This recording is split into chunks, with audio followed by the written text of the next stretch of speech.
but the one ecstasy granted to the race of men. We have walked for many days. The forest has no end, and we seek no end. But each day added to the chain of days between us and the city is like an added blessing. We have made a bow and many arrows. We can kill more birds than we need for our food. We find water and fruit in the forest. At night we choose a clearing, and we build a ring of fires around it. We sleep in the midst of that ring, and the beasts dare not attack us. We can see their eyes, green and yellow as coals, watching us from the tree branches beyond. The fires smolder as a crown of jewels around us, and smoke stands still in the air, in columns made blue by the moonlight. We sleep together in the midst of the ring, the arms of the Golden One around us, their head upon our breast.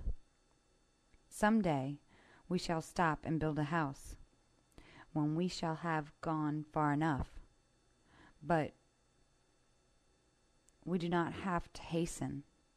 The days before us are without end, like the forest. We cannot understand this new life which we have found, yet it seems so clear and so simple. When questions come to puzzle us, we walk faster, then turn and forget all things as we watch the Golden One following. The shadows of leaves fall upon their arms as they spread the branches apart, but their shoulders are in the sun. The skin of their arms is like a blue mist, but their shoulders are white and glowing, as if the light fell not from above, but rose from under the skin. We watch the leaf which has fallen upon their shoulder, and it lies at the curve of their neck, and a drop of dew glistens upon it like a jewel. They approach us and they stop, laughing, knowing what we think, and they wait obediently without question till it pleases us to turn and go on. We go on, and we bless the earth under our feet, but questions come to us again as we walk in silence. If that we have found is the corruption of solitude, then what can men wish for save corruption? If this is the great evil of being alone, then what is good and what is evil? Everything which comes from the many is good. Everything which comes from one is evil. Thus we have been taught with our first breath. We have broken the law, but we have never doubted it. Yet now, as we walk the forest, we are learning to doubt.